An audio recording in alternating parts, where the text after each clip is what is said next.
It's getting cold here. You can smell it in the air. And in this part of the country where we live, we're starting to think about words like winterize and lake effect snow. And we're thinking about pulling all the things in from summer, storing them away, preparing our houses for winter. This is not unlike people in the 18th century. They had a lot of work to do this time of year, making sure that they had proper food stored. They were thinking about the cabins that they lived in and whether they were going to withstand the winds that were coming through, and there's chinking and there's daubing to be done, and they're winterizing. For these recipes, I was kind of thinking about what time of year it is, where we're headed, and the mindset of individuals that have to worry about things that most of us don't have to worry about a whole lot, like storing food and what is going to last in a root cellar. We are able to go to the grocery store and just kind of supplement what we need as we go. So in this case, they're going to be taking things that are like potatoes and rutabaga and carrots and, you know, the other vegetables that you think of that are buried in the dirt when they grow. Those are nice and hardy vegetables, and they can take those and put them in a cool, dry place and keep them for a long period of time.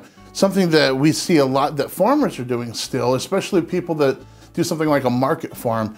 They're still kind of going along with the calendar of the seasons in a way that us city folk don't really do. Now on this channel, we tend to talk a lot about the working man, and the reason for that is because of the comment section. You guys ask a lot, hey, what would an average so-and-so do in this situation?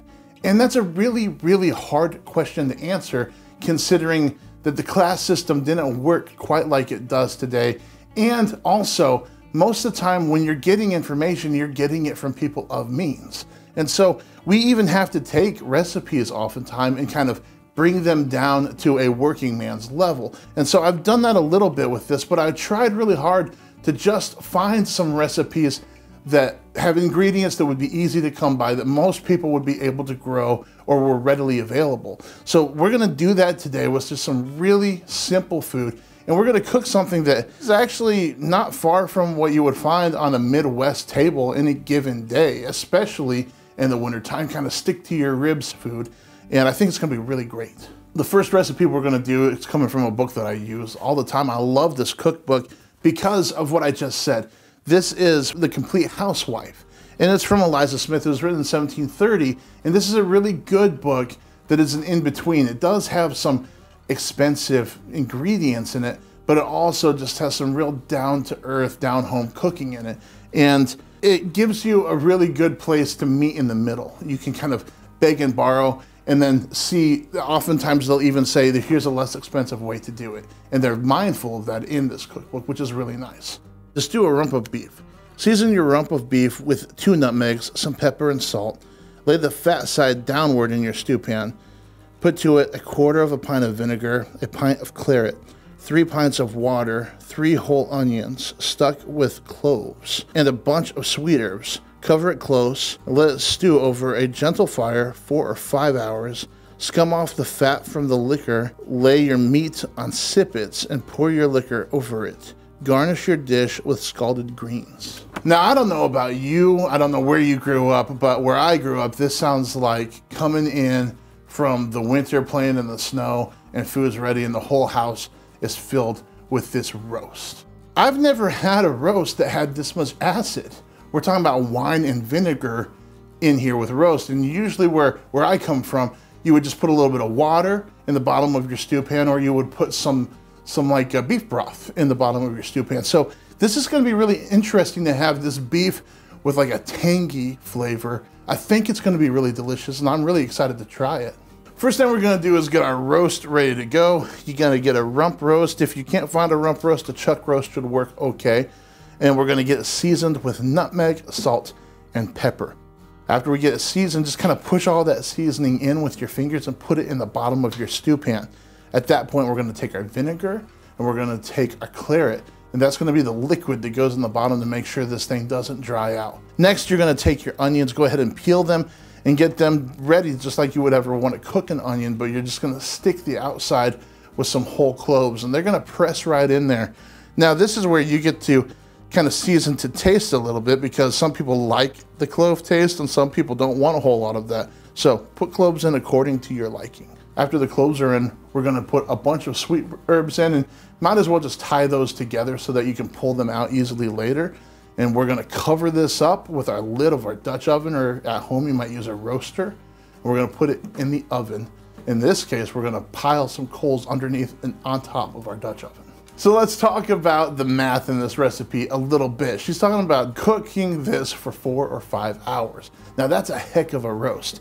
If you think about it, usually your roast is a half hour a pound.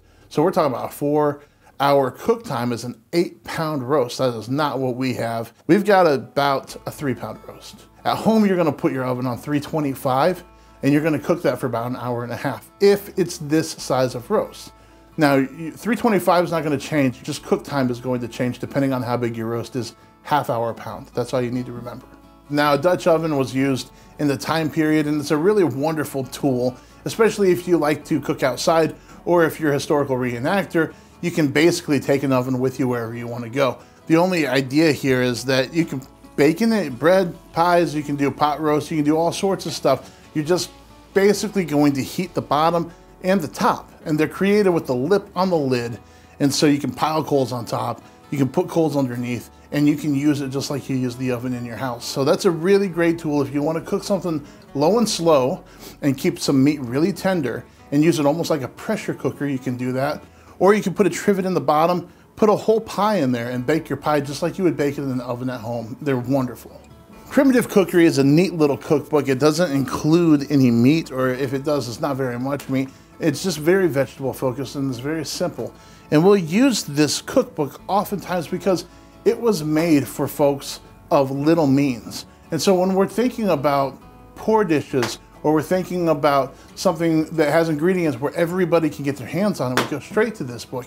In the back of it, there are 70 some odd recipes that have barely any ingredients, and they're kind of just like, hey, if this is all you have, this makes a good meal and I'll show you how.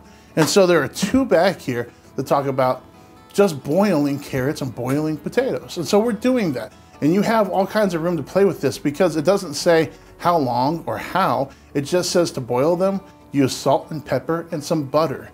And it calls for bread, but we're gonna have bread with our roast already. So I'm not gonna make any extra bread for them. At any rate, you can boil them lightly.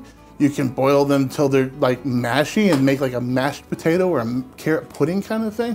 Whatever you wanna do. I just cut them up small. I boiled them. We're gonna put them on the plate with some butter and see what they turn into. If they're soft, I might even mash them up because I like mashed potatoes. But it just feels like a very Indiana meal. You know, you got your potatoes, your carrots, and your roast, and it's gonna be really good. All right, our pot roast is finished. It looks really great. I'm excited to try it. I'm gonna try this meat with the sippet first and see what we got going on here. Man, that is tangy. It's tangy. It's got lots of vinegar, that wine. It's really good, but it's just not what I expect with beef usually, which is probably a good thing because it kind of opens the horizons a little bit. But it's really, really good, and I like how the sippet kind of soaks up that juice. We'll give this carrot a try. I've had that before. It's carrots, but it's good. Okay, tater. Who doesn't like taters and butter? That's fantastic. Now, like I said, you could boil these longer, turn them into a mash if you want to, but the star of the show here is this wonderful roast with this wine and vinegar and some spicy. The cloves kind of come out there, and it's not something that I'm used to eating, which is a lot of fun. It's just kind of a challenge. The way that this nutmeg comes through with the clove and joins with that red wine, it reminds me of Christmas, and I think this is a wonderful dish for the upcoming season. Your family will like it. You will like it. It's easy to make, and it's great for the working man of the 18th century.